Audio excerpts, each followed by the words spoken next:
और आप सभी साथियों, जब अंधविश्वास, पाखंड, रूढ़िवादिता, तर्कहीनता, वैज्ञानिक सोच, जातिवाद, संप्रदायवाद आदि के खिलाफ लिखने वाले किसी लेखक, कवि, गीतकार आदि रचनाकारों की बात होती है, प्रेमचंद जैसों की बात होती है। आज हम लोग जो है प्रेमचंद को याद करते हैं। तब मुझे केवल प्रेमचंद नहीं, तब प्रेमचंद जैसे तमाम साहित्यकारों, रचनाकारों की याद। तब मुझे नागार्जुन से लेकर के गजानन माधव मुक्तिबोध, त्रिलोचन और हरिशंकर परसाई और आदम हसन मिट्टो और पास से लेकर के तमाम रोटी ये सारे के सारे लोग जो इस समाज की बेहतरी के लिए कलम उठाए और तत्कालीन शासकों का दमन सहे, लेकिन झुके नहीं,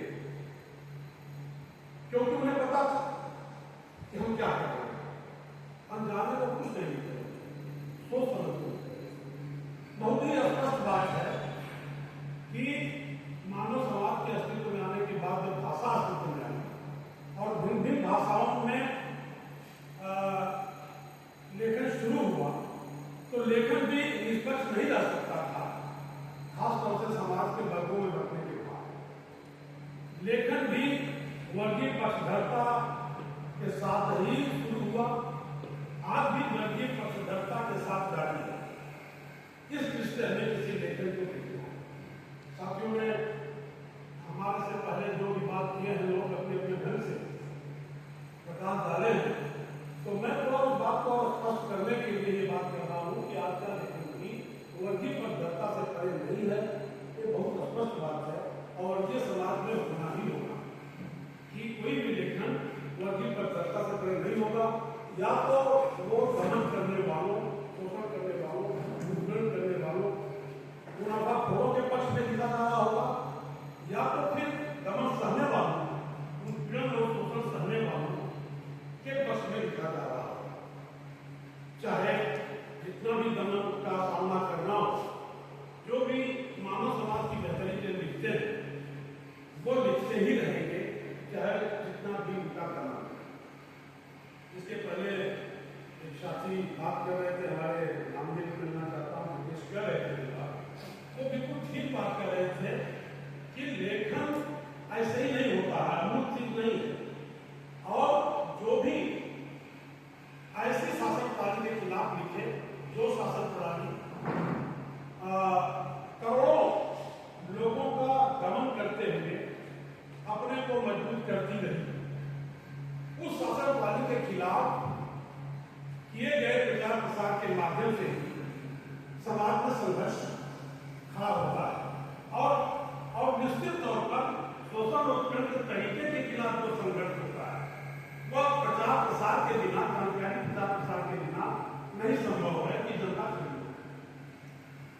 जनता को दमनकारी शासन प्रणाली के खिलाफ, दमनकारी हुक्मरानों के खिलाफ, सत्ताधारियों के खिलाफ,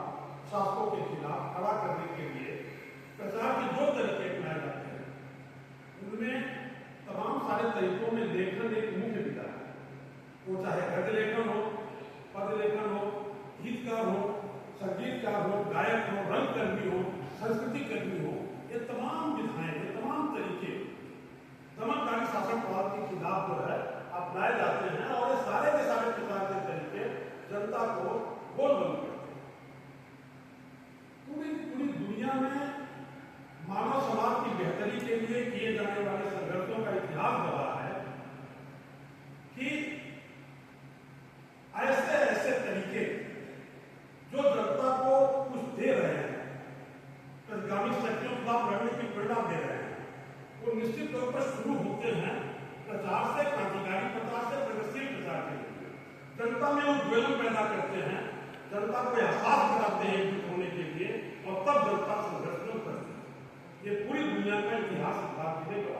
प्रेमचंद को इसी रूप में देखा जाना चाहिए। और यहाँ अगर प्रेमचंद के मतलब कालखंड की रचनाओं को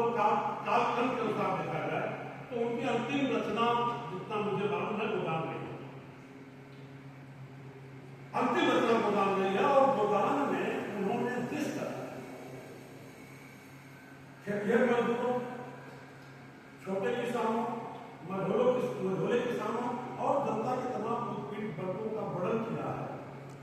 उसने जनता में उद्वेलन पैदा किया। और एकाएक प्रेमचंद गोदान तक नहीं पहुंचे, उसके पहले कर्मभूमि के माध्यम से उन्होंने जिस संघर्ष को रेखांकित किया, जिसमें अमरकांत एक मतलब संपन्न का युवक होते हुए भी संघर्ष में कूदा, ब्रिटिश साम्राज्यवादियों के खिलाफ, यहाँ के सामंतों के खिलाफ, उभरते हुए पूंजीपतियों के खिलाफ और तमाम ऐसे नौकरशाहों के खिलाफ संघर्ष जारी रखा। और अंततः जो उसके संघर्ष से प्रभावित होकर के उसकी पत्नी शुद्धा, बहन नैना, यहाँ तक कि उसकी सास भी संघर्ष में टूट पड़ी और तमाम लोग जो है साथ आए और अंततः जो है एक ऐसी दिशा देने में अमरकांत कामयाब हुआ। अंत में जाकर के वो एक देहाती क्षेत्र में गांव में चढ़ गए और वहाँ जो है वहाँ के महंत द्वारा किसानों का जो शोषण हो रहा था उस शोषण के खिलाफ किसानों को संतुलित उसने किया। तो इस तरह से प्रेमचंद को अगर देखा जाए तो प्रेमचंद के जरिए मुझे दुनिया के तमाम लेखकों और रचनाकारों की याद आती है जिनकी भूमिका क्रांतिकारी परिवर्तन के लिए जारी संघर्ष में रही है। यहाँ मैं जब प्रेमचंद को याद करता हूँ तो मुझे लक्ष्मण गोखले याद आते हैं, जब मैं प्रेमचंद को याद करता हूँ तो हावर्ड फास्ट याद आते हैं। यहाँ भी हिंदुस्तान में आज भी जो है प्रेमचंद जैसे लेखकों की भूमिका है और प्रेमचंद की परंपरा जारी है। ठीक है कि सभी मशहूर नहीं हो पाते, कोई क्षेत्रीय पैमाने पर मशहूर होता है, कोई 2-4 जिलों में, कोई प्रदेश में, कोई राष्ट्रीय स्तर पर मशहूर होता है। मशहूर होना मुख्य बात नहीं है, मुख्य बात है कि किसी भी विधा का लेखन, वो चाहे उपन्यास हो, कहानी हो, कविताएं हो और चाहे गीत हो, अगर वो लेखक जनता में उद्वेलन पैदा कर रहा है, जनता के थोड़े से हिस्से में भी उद्वेलन पैदा कर रहा है, यह एहसास गहराने में उसकी भूमिका, एहसास दिला रहा है जनता को गोलबंद होने के लिए, संक्षिप्त होने के लिए, तो निश्चित है कि उस लेखन का महत्व। जहां तक हल का सवाल है, हम सभी जानते हैं कि अंतिम बात यह है कि संघर्ष ही अंतिम हल है। जनता के साथ घनिष्ठ सानिध्य स्थापित करना, जनता के बीच जाना, जनता की गलतियों से सीखना और फिर उसे वापस सिखाना। केवल हम बहुत काबिल हैं, हम बहुत कुछ जानते हैं, जनों की तरह जो दूसरों के बारे में फैसला सुना देने से काम नहीं चलता। ये संकल्प ऐसा, वो संकल्प ऐसा है, यह धारा ऐसी है, वो धारा ऐसी। सवाल यह है कि ऐसा कहने वालों को जो है इन टेक्निकल व्यवहार में बताना पड़ेगा उन संगठनों, उन व्यक्तियों को कि भाई कौन सा रास्ता। देखिए बोल रहे थे, एक बात अपने ढंग से बोले तो उसको मैं और पूरी कर देना चाहता हूँ। स्पष्ट बात है कि हम विभिन्न तरीकों से जो कुछ हासिल करते हैं, जो समझ पाते हैं, जो ज्ञान हासिल करते हैं, मानव समाज की बेहतरी के लिए जारी संघर्ष को आगे बढ़ाने के मामले में, उस ज्ञान को हम अपने व्यवहार में जब तक नहीं पाएंगे, यानी जब तक हम मरने के लिए, घायल होने के लिए, जेल यात्राएं सहने के लिए, घर वालों की नाराजगी मोड़ लेने के लिए नहीं तैयार रहेंगे, अपने को नहीं तैयार करेंगे, तब तक हम कोई भूमिका नहीं निभा रहे होंगे। ये बात सही है कि केवल पढ़ने से, केवल जानने से नहीं काम चलेगा, समझ को व्यवहार में उतारना होगा, सिद्धांत और व्यवहार का मेल आपस में स्थापित करना होगा, सिद्धांत और व्यवहार में अंतराल को पाटना होगा, सिद्धांत और व्यवहार के बीच जो गैप है उसको पाटना होगा। बिना सिद्धांत और व्यवहार के गैप को पाटे बिना हम प्रेमचंद को नहीं समझ सकते, हम अवतार के पास को नहीं समझ सकते, हम भूमि को नहीं समझ सकते, हम गोरख पांडे जी के कविताओं की गहराई में नहीं जा सकते। तो निश्चित तौर पर सिद्धांत और व्यवहार के अंतराल को पाट कर ही हम प्रेमचंद जैसे तमाम लेखकों, रचनाकारों को समझ सकते हैं और उस बुनियादी